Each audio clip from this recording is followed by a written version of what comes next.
Okay, this is Tom Durcola, and today is January the 16th, 1989, and my brother and I are here. Say hello, Gino. Hello.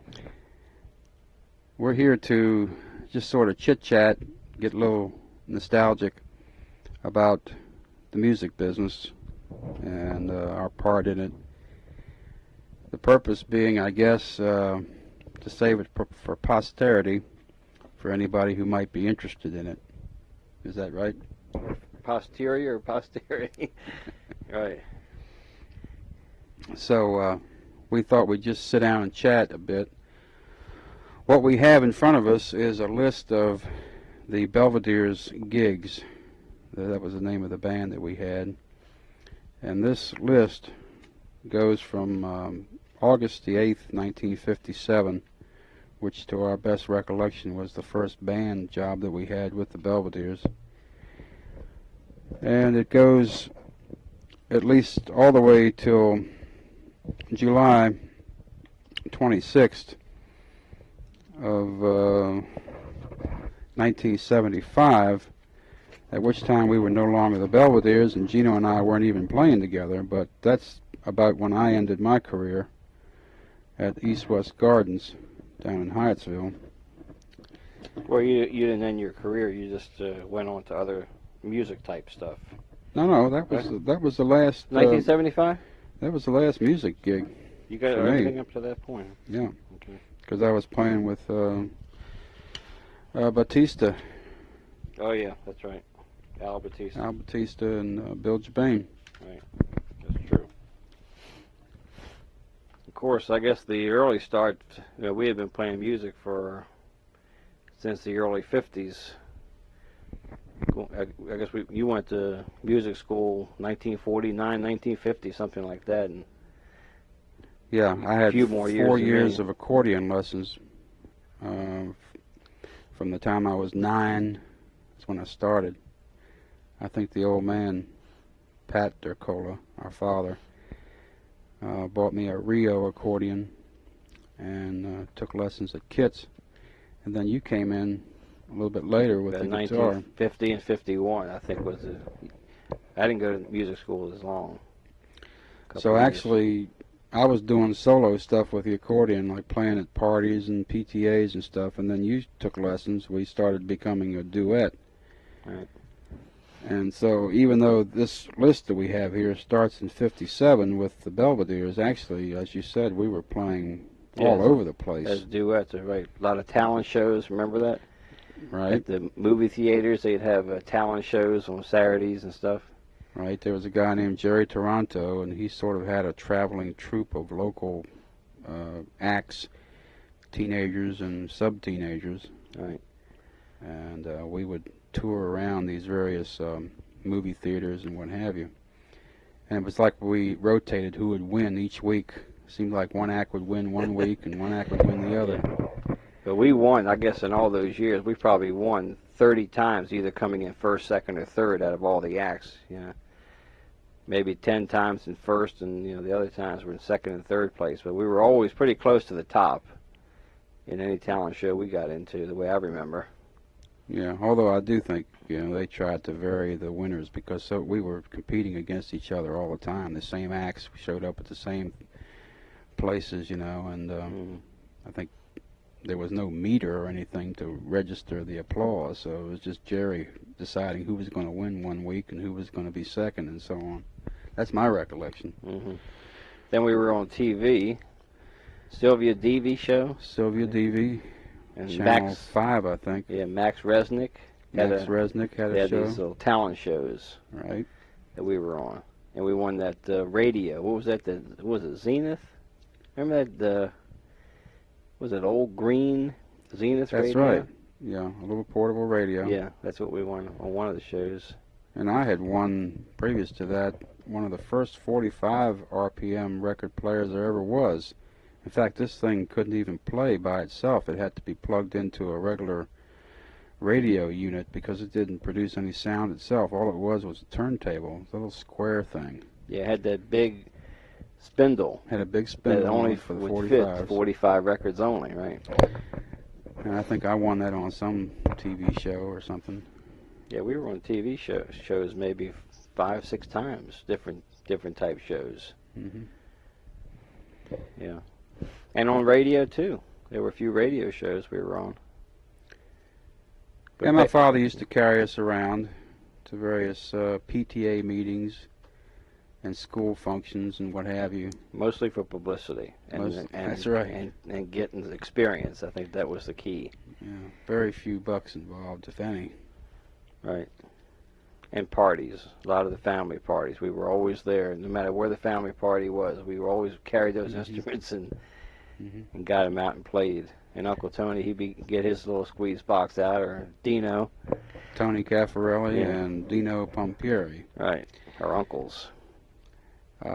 We even go back further than that to Uncle Julie, who was Dino Pompieri's brother, and Grace Pompieri's brother, Grace Dercola. Both the two brothers, Dino and Julie Pompieri, were very well-known country western performers in the Washington area. They both played the guitar and they both sang. It was 1940s. Yeah. And they knew Jimmy Dean, of course, who became a very big star. But Uncle Dino used to tell us he knew, Jimmy Dean very, very well. They were, like close buddies, you might say, being on the same hillbilly circuit at that time. He used to talk about how, I remember he was telling us how his teeth were so rotten, before he got them all straightened out and became a very famous... Dino's teeth or no, Jimmy Dean's Jimmy teeth? Dean's teeth.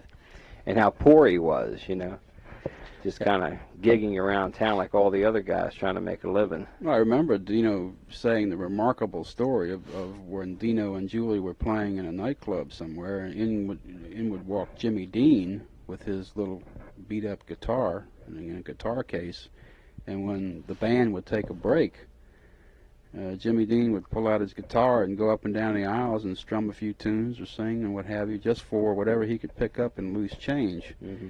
And that's remarkable because he wound up eventually signing a CBS contract. He was supposed to be the replacement to Arthur Godfrey. Signed one of the biggest contracts ever in CBS history. And now he's been putting out sausages. I remember one time, Uncle Dino and Uncle Julie and me, and one or two other guys played one night in a club. They were giving it a try, just to kind of, Dino was just trying to get back into music again, see if he could work something out. And of course, that was the only time I had ever heard Uncle Julie play guitar at all. But the three of us happened, we played together that night in this club out in Southeast somewhere. Don't remember the name of it, but that was really quite an experience for me. I was young at the time, but to get a chance for the three of us to be playing one night together like that was quite a thrill. I remember that. And if I'm not mistaken, it seems to me they had either both of them or one of them had a Martin guitar. Do you recall that? Mm-mm. No. I think so. It was, unamplified guitar, hollow body guitar. But if that guitar were around today, it would definitely be worth several $1,000s because they are very, very rare these days. Mm-hmm.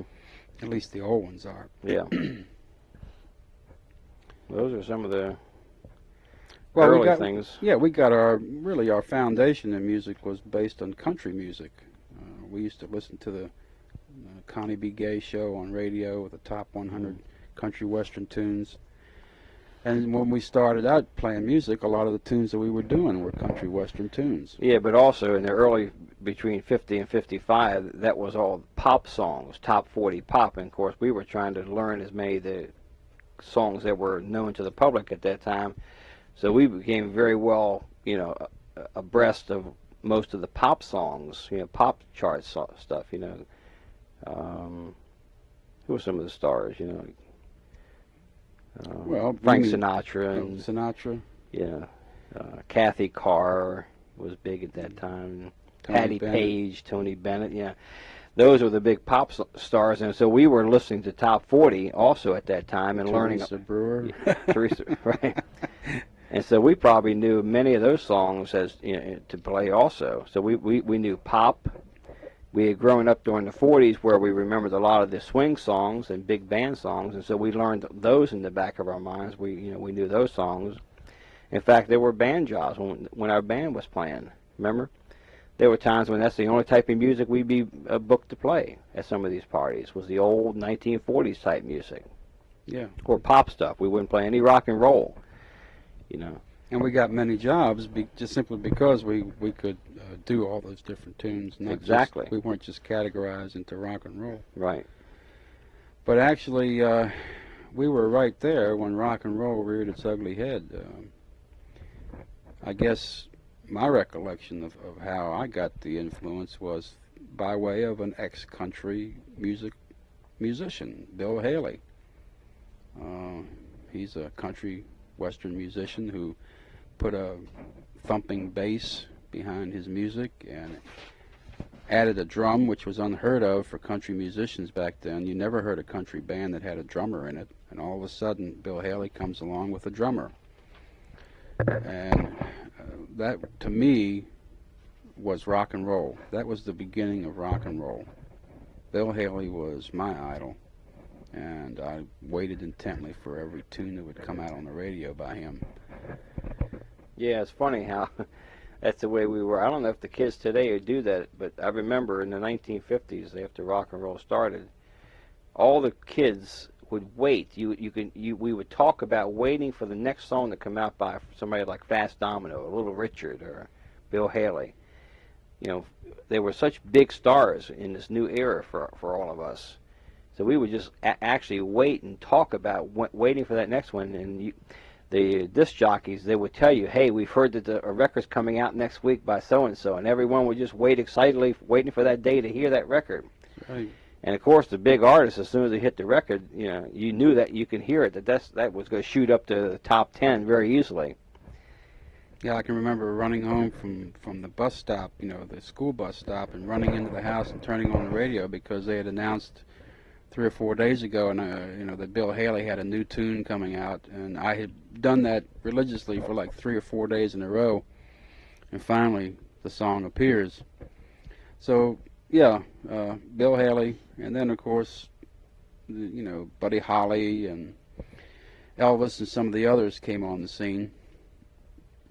But I think Rock Around the Clock was the thing that was like the time bomb that really set rock and roll on its course. I think that's the granddaddy song, Rock Right. Around the Clock. Now, he had recorded See You Later, Alligator before that song, but he didn't release it as his first song. The biggest one was Rock Around the Clock, and when that became a giant hit, then he put out See You Later, Alligator right after that, and that became a giant smash. In fact, that was one I heard the other day on the radio again, and if you listen to the drum parts and all the parts in there, I mean, it's a perfect rock and roll song. Perfect rock and roll. It was brand new music. Mm-hmm. It sounds like rock and roll that we've been used to hearing for 30 years now. But at that time, if you listen to that song and think back of what was happening at that time, where there was no other songs like that, and realize that is the root, really, those are the roots of rock and roll when you listen to that music. I think that Rock Around the Clock, wasn't that one of the songs we played at Stewart Junior High School? No, that was a talent show. That was at Eastern. Eastern High School? No, Yeah. It was Stewart. Remember they had the riot? No, that was at Eastern. Eastern High School. Yeah. That's the first year you were in Eastern, and I was still at Stewart. And I got permission to take the day off or whatever to come over to Eastern, That's right. to appear in your talent show that they were having at your school. Mm-hmm. And because of all the acts that they had on the show, I think we were the only ones that knew rock and roll at that time. They had some other singers who were singing pop stuff and That's right. tap dancers and, Yeah. that kind of stuff for the most part. We were the only ones that knew rock and roll. We were young, But And then what happened? well, we got out there on the stage. We were and last. Remember, they we saved were us for last. Yeah, and we turned on, and the doggone kids got up and started dancing in the aisle. Now you got to take this in context, of when this occurred. This has never happened before. It was a first. The kids were just starting to hear this music, and they went crazy. my recollection was that they had to stop the show They stopped us. to try to calm people down. Yeah. I believe we did one encore, but it was under great scrutiny, you know, that the kids behaved themselves. Mm-hmm. We only did one encore, actually, because we only knew 2 tunes. Yeah. This thrown together group. My brother and I, of course, were the basis of the group, but then we had Carol Matthews, a buddy of mine, played the piano, and I taught him 2 songs because he didn't know anything about rock and roll. And we had Asher Cook. Oh, yeah, Asher Cook, right. A drummer. And the kids went crazy. It was a lot of fun. Yeah. The principal had to come out on the stage right in the middle of that song and stop us. All those kids out there dancing in the aisle, they had never seen anything like that before. And then I remember the next day, I don't know if that was on a Friday, but I remember the next school day, somehow the word had gotten back to my school as to what had happened. And boy, everyone, it was like they treated me like a hero that day, you know. Everybody wanted to know what the heck had happened over there at Eastern High. Well, I guess that's the way it was going on. Any place rock and roll was being heard back in those days, you really created such a sensation. Yeah, that's right. And it had such an effect on the kids. And the thing it's hard for people to believe today, having been around rock and roll for 30-some years now, is knowing what it was like, that there were not really that many people who knew how to play rock and roll. There were a lot of artists, people who played music, who were trying to imitate rock and roll. Remember that? They were hillbilly people trying to imitate rock and roll, and pop singers trying to imitate rock and roll. But there were really very few people and bands or artists who had the quality of playing rock and roll at that time. It's very difficult for people now to think what that was like back then. So, well, rock and roll, of course, had its seat in other things beside country western music. It had its seat in blues and rhythm and blues, and of course rhythm and blues have been around for many, many years. Most of the white kids never listened to the rhythm and blues stations, but all of a sudden, once rock and roll as such became coined, and you had guys like Alan Freed, the big disc jockey, holding these gigantic hops, then you got more of a melding of influences, not just country western, but you got the rhythm and blues, the black music, etc. And I think that was a big opening for more and more acts to come in, more and more names, more and more styles. And like you said, you know, back in the Virgin territory, the Virgin time, there were very few who were doing that music, and everybody was experimenting, the few of us that were in it. In any case, when we were in high school, at High Point, we formed a band, and I can recall sitting around in our family room over on Riggs Road in Adelphi, trying to decide what should be the name of the group, and we kicked around a bunch of names. And I think we spent a whole evening just doing that, nothing else. Yeah, and we wound up, I guess, talking about cars, which is, guys will usually wind up talking about cars, their favorite cars. And I think my favorite car at that time was a Plymouth Belvedere, a 56, I believe it was, a Plymouth Belvedere, all black. Boy, I thought that was great. And anyway, somehow, my recollection is that when the name Belvedere was mentioned, that sort of sounded like a pretty good name for a group. I believe a loose translation of the word means beautiful to see. I never thought we were very beautiful to see. We had some pretty nice outfits eventually, but anyway, I think that's the translation of Belvederes. Yeah, but I think we did the same thing a lot of the early bands did. When you're trying to pick a name, what they would do, they get in the room and they go through, for example, you go through all the different model cars, you know, like Savoy, the Belvedere, or the Cadillac, you know, whatever, you know, and you go through those. Then you go through birds, the Orioles and the Robins and stuff. You go through all the different names that you can think of, and you go through these different series of names for different, you know, things like that, trying to figure one that really sounds good that you want to kind of pick it. And that's where most of these groups got their names. The Orioles and the Robins, you know, those groups, the singing groups. The Cadillacs, they would do the same thing. They'd get in a room, and you just go through a series of these names and try to pick out one that you liked. And you're right, we did settle on the Belvederes as the name we liked. But it wasn't that simple. We spent a lot of time just hashing names around. We were joking and laughing about it, you know.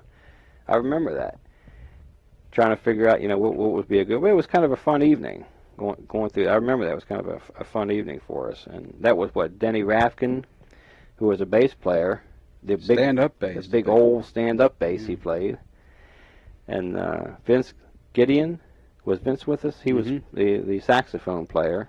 Yeah, he plays sax and electric guitar. Right, that's right. And the drummer was Grasso. Sam Grasso. Sammy Grasso. Sammy Grasso. He was the old man of the group. Yeah. I think he wasn't even in our high school. I forget where he came from, but the rest of the four of us were from High Point. Right. Yeah, that was the group. And we'd practice down in our basement. My mother and everybody else would have to tolerate all the banging of the drums and what have you. But this is typical, I suppose. Except the kind of stuff we were doing was sort of new, and there weren't too many bands around. I recall there came a time, by the way, talk about newness. I mean, you didn't have any rock and roll stations on the air. There was, one or two stations was about all the choice you had, as I recall. And one of the big ones in our area was WDON in Wheaton, Maryland, AM station. You didn't have nothing on FM except classical music. That's right. There wasn't any rock and roll whatsoever for quite a few years. I think not quite a few, but there was a certain number of years after rock and roll started before you ever heard any rock and roll on FM. That was just not unheard of at that time in the 1950s. Don Dillard was the main disc jockey. His father owned the station, along with WASH FM, which was a classical music station. And, of course, everybody in the high school, everybody in the school system used to listen to Dillard because he was playing the stuff the kids wanted to hear, that, whoop-op-de-wop stuff. And that's where the station got its call letters. DON was named after Don, for Don Dillard. Yeah. So, of course, he's still alive today. Yeah, I think he lives in Annapolis, the last time I heard. Yeah. In any case, we were pounding around these little teen clubs playing, trying to get our group together, trying to get a sound. I'm looking at the list here when we started in '57. Weren't making a whole lot of money, $3, $4 a man, $8, $9, $10, $15, $5, $10 a man, etc. We played a Christmas dance. We made $22.60. For the whole band? No, for each person. Each person. That's not bad. $3.50. That was a big Christmas dance. So. For young kids like we were, And we played a lot of jobs just for what we call publicity, various teen clubs, and we played fraternities, high school and college fraternities, teen clubs, different record hops. As far back as '57, we even played a Milt Grant record hop. Milt Grant was a Channel 5 version of Dick Clark, and we played a free hop for him just to get some publicity. Of course, that show was becoming more and more popular. It was 1957. That was Milt Grant was really starting to grow in popularity with that record hop show that he'd have on TV. And he was such a nerd, but there again, it goes back to the old thing. There was nobody doing that shtick. He had the wherewithal to see that there was a future in this rock and roll business, and as nerdy as he was, all the kids used to laugh at him, but he had himself a show, and he was doing the Dick Clark thing, and became very successful, even as nerdy as he was. It's because the kids were interested in the music. They weren't interested in Milt Grant as such. Of course, later on, we actually hooked up with him. We became like his primary band for a while. You remember that? That's right. And all his record hops, all the hops that he would have outside of his regular show that he had. He had like his weekly show, the record hop show.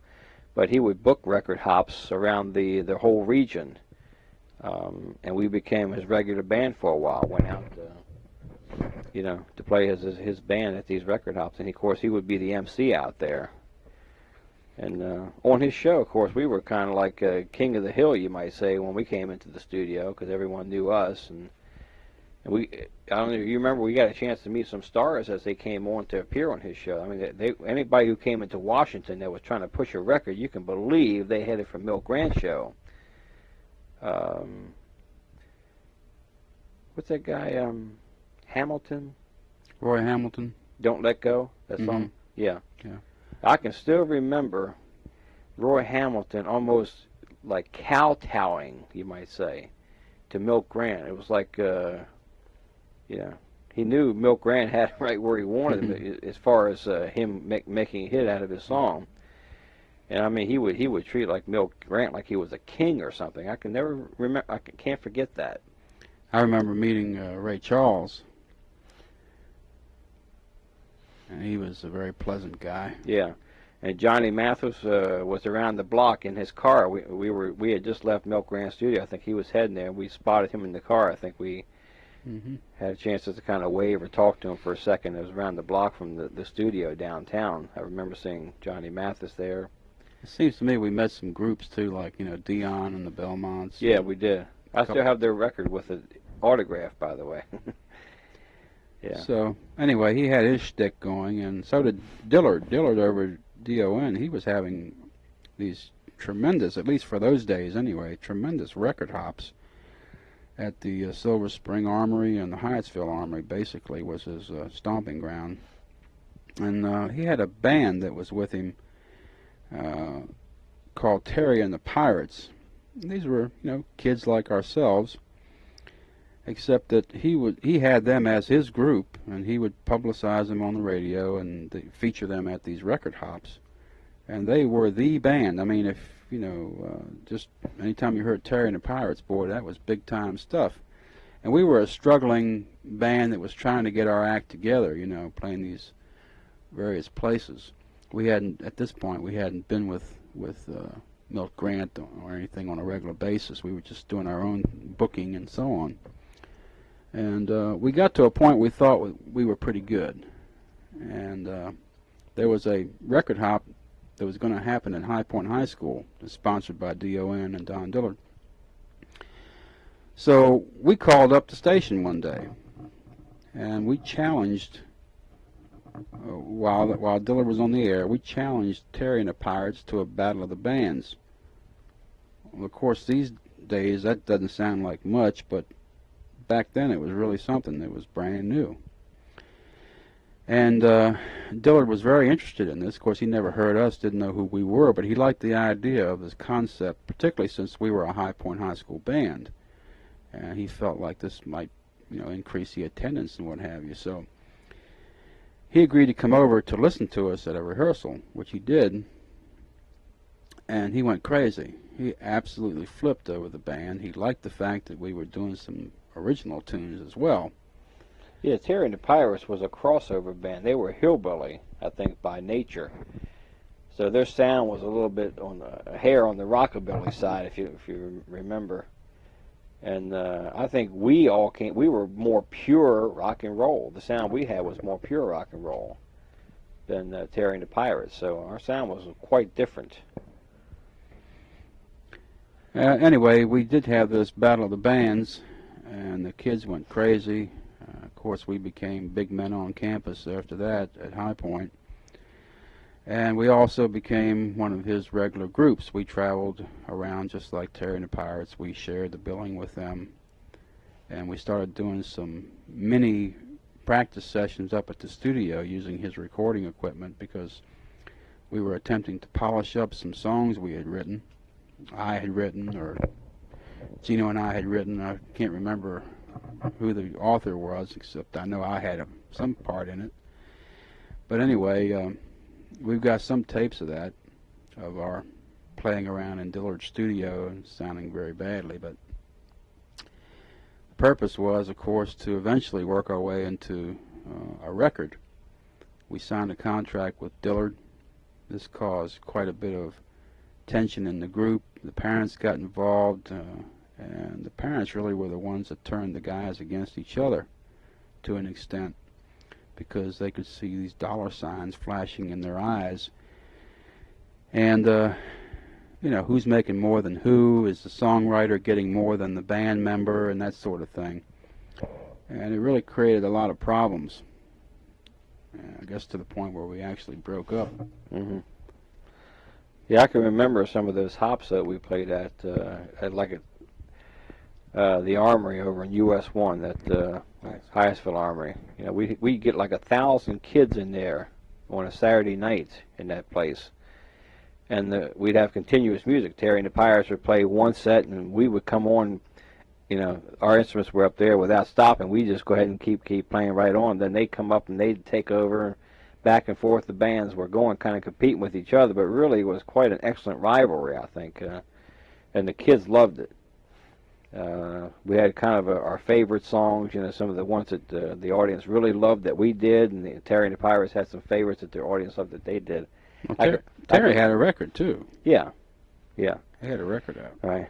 But I can remember that one song we did called "Heart Attack." You remember? Yeah. That's where Vince Gideon and Denny Rafkin would go out in the audience, right in the middle of 1,000 people, if you can believe this, with their instruments. Yeah. And we'd be playing this real fast song, and they would start throwing those instruments up in the air, this big, huge bass. Denny would throw it up in the air or start twirling around with that thing. Or he'd ride on it. Like start riding on it like a horse. Of course, all this stuff the kids today have seen in some of these nostalgia movies where they show how things were back in the late 50s or whatever. But we were there. I mean, we were actually doing that stuff. That's right, and there was nothing else to compare to it. No one else had seen stuff like that before then. And you'd go out there, and I mean, these boys were wearing full-dress tuxedos. Yeah. You know, with the shiny, flashy type tuxedos. But there they were out there sweating up a storm, throwing themselves on the dirty floor and rolling around on their instruments, and you know, all for the sake of the emotion of rock and roll, right. and what the crowd was doing to you, emotion-wise. Yeah, we were. Yeah, and we were making about what, $15 a piece for playing there one night. Something like and probably that, a cleaning bill was $15 for your suit. But we really became very popular through that. If you remember, you can go. We would go in different parts of Washington. You'd be walking around or out to dinner or something like that. It was not unusual at all for people to come up to you and say, "Hey, I know who you are." And I can remember that went on for years for me. I'd be in different parts of Washington shopping or walking down the street, and people come up and say, "Hey, I remember you when you were with the Belvederes." That's right. I still have the police coming up and say, "Don't I remember you from?" Still looking for me. But there were some wild times, wild times. I can remember that one time when that Milk Grant record hop, we were out down in Culpeper, and of course there was a bunch of hillbillies that came to that thing. That was probably the biggest event of the year for those kids. Well, wait a minute, there might be some hillbillies listening to this tape. Don't put down the hillbillies. And behind the stage, those two hicks started fighting. You remember that?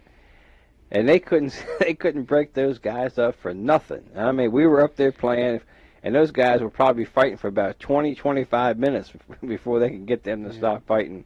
We finally decided that discretion was the better part of valor. We wanted to save our instruments. Yeah, so I think Milk Grant said, "Let's go at it. Let's get out of here." We weren't getting paid that much money to have our instruments all shattered. Yeah. It was quite fun. And of course, I think one of the great fun times of the, that 56 through 59 time period was the times where we played at the fraternities around the Washington area, and oh man, that was great. You talk about an opportunity to experience something that most people don't experience. We had all those years we had a chance to go in to really some fabulous parties being thrown at on different campuses around Washington. These great fraternity parties, and play for these parties, and just absolute fun. I mean, the decorations and the things that they did to prepare for these things, and these kids really went out to have a good time, and we were just part of that. And the times we used to go to Charlottesville, remember that, Tommy? That's right. That campus got to know us from some of the parties up at the fraternities at Maryland University. So they started paying us to come down there for the entire weekend. They pay our train fare down there. University of Virginia. University of Virginia. And we play like on a Friday night and a Saturday night, and sometimes on a Sunday afternoon or something. They book us in 2 or 3 different places. They'd house us. They'd feed us. I can remember one time we were down there. We played on a Friday night. We got done at the frat house. And we went over to this guy's house and continued playing through the night at somebody's house. And then in the morning, we all went out and ate breakfast. So we had been going through the whole night just partying. Oh yeah, they would start their big football weekends on Wednesday. People would start cutting classes Wednesdays and Thursday. And Friday night, we'd start partying. The band would come down from, in our case, from Maryland on the train, or sometimes we'd drive. Party Friday night. Everybody would go to the game on Saturday. Saturday night, party again. And then whatever stuff was left over in the frat houses on Sunday, and if the frat house could afford it, they'd have the band stay over to Sunday afternoon. Yeah. So everybody walking around the campus with a bottle in the back of their pockets. Yeah, it was in a dry state, but that one campus was not dry at that time. I don't know if the state was dry, but I think it was. But they let the kids have drinks on the campus. They walk around with that bottle in the back of their pocket. I remember that. And somehow we traveled in safety, although we had some close calls on a couple of occasions, but by and large, it was a lot of fun, and they treated us real well. We're talking about now about 1959, late 59, early 60 is what we're talking about here. I can remember one of the fraternity parties. They got one of these metal galvanized trash cans, a full-size trash can, you know. That was on Sunday after they had used everything up. Yeah. Now, this was at the fraternity party one night. They bought a brand new galvanized silver shiny, trash can, and they filled that thing halfway up with vodka and orange juice. Halfway, and that was the drink. That was the trough. Everyone came up, dipped their glass in there, and that was what they were drinking. Of course, I was drinking right along with them. Got half polluted myself that night. But yeah, I recall them taking one of those trash cans on Sunday. Of course, by that time, everybody was partied out, except they wanted maybe one more gasp. And they called around to the various fraternity houses. And this fraternity that hired us was one of the only, if not the only, frat houses that had a band still hanging around on a Sunday. And they would call around to the various frat houses and say, you got anything left that can go into our trash can? Mm-hmm. Oh, yeah, so they'd have you see these cars come around the circle of Fraternity Row, and they stop and people run out and pour, pure grain alcohol or vodka, anything you had, orange juice. They throw fruits in there. Yeah. Just sitting out on the fraternity's front lawn, basically. Mm-hmm. And they'd get that sucker filled up maybe halfway, 3/4 of the way, and hey, whatever does the trick. Mm-hmm. But the point of it was they just loved the party, and we were getting paid for it, plus having a good time. I think one of the important points, to kind of leave with people, too, and all the stuff that was happening between, we'll say, 55 and 1959 or so, really, we were probably, if not one of the top bands in Washington, D.C., one of the top rock and roll bands at that time. I know it's really difficult to think about something like that, but I think if not the first, the second, very often. It was kind of in competition with other bands that were coming up at that time.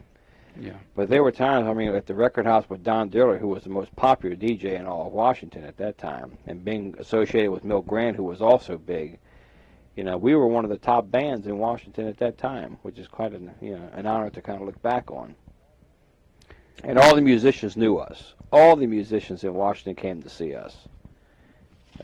That's another way of telling your place, I guess, amongst your peers. I think through the end of 1961, the band had performed about 360 some odd jobs, 360 performances, and we're talking about a performance being, could be a 5-hour gig in a nightclub, you know, it could be a 2.5-hour gig at a teen club, but anyway, over that span of 57 to the end of 61, 363 performances. Mostly one-nighters you're talking about, huh? Yeah, well, there were some stints at places like Guy's Restaurant, nightclub, Vinny's, That was over in southeast Washington. the Alpine, That was the 3rd and Kennedy, northeast Washington. the Village Barn. Village Barn. Where the heck was that? Was out in what? Morningside, Maryland? Morningside. Yeah. And a memorable Christmas Eve of 58 at the Famous Club on New York Avenue. Christmas Eve, the worst job I've ever played in my life. That was the 12th and New York Avenue. If you can imagine playing in a Across from dive the Rocking Room, yeah. or across from a bus terminal, when you've got a couple of drunken sailors trying to get home for Christmas, or maybe don't have any place else to go for Christmas, and they wind up in a bar.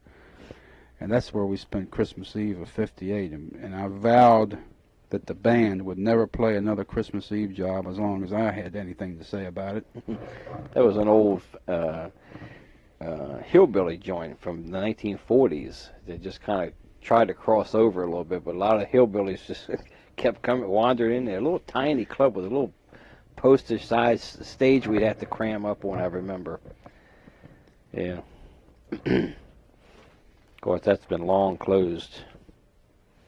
That was across from the Rocket Room? The Rocket Room. Became known as the Room for a number of years after that. And right. Yeah, we played in quite a few ex-hillbilly joints. Vinny's was another one. Guy's was another Vinny's was ex-hillbilly joint. 10th and 8th Street North. We were the first West. rock and roll band ever in Vinny's. Now it's been torn down as part of the Washington Convention Center area. All right. Well, we worked many, many nights there. 6 nights a week. We were the house band there for a long time. In fact, the biggest fight I ever saw, or at least the most people in one fight in the club, was there. I counted. We were sitting up. You know, of course, the rule is you never stop playing music when a fight breaks out. So one of the things I would do, I would start counting how many people were fighting out there. I counted 17 people in that fight. I never forget that. And they were men and women, and they had bottles and knives. Boy, that was a big one. I remember a bouncer they had in that place, a guy named Mitch. I don't know if you remember him. He was probably 6'4". Yeah. Looked like a miniature Arnold Schwarzenegger. But I actually saw him knock somebody out of their loafer shoes.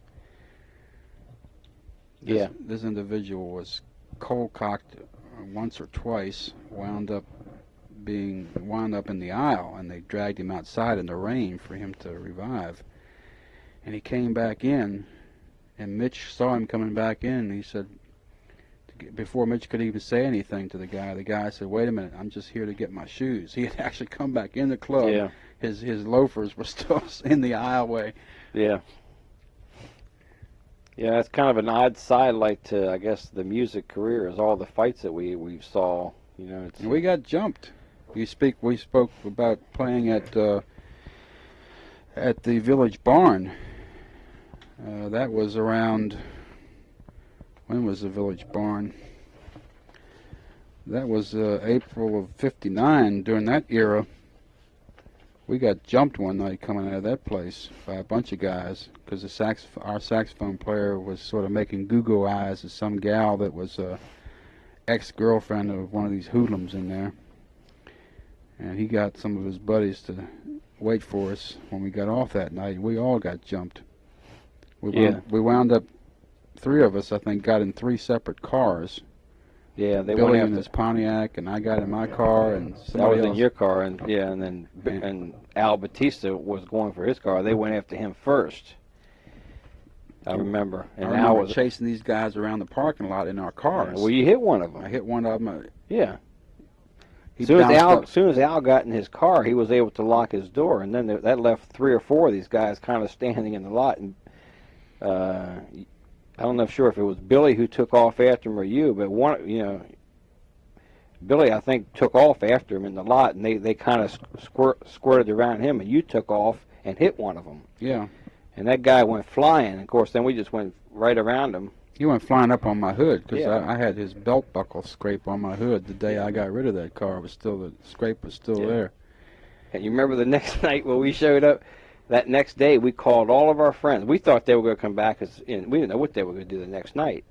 You remember that? We called all of the friends we could think of, and that next night, when that place was... People showed up. No, they were all over the club. We told them spread out, and a whole bunch of the guys came that we knew, that we had become friends with through the years.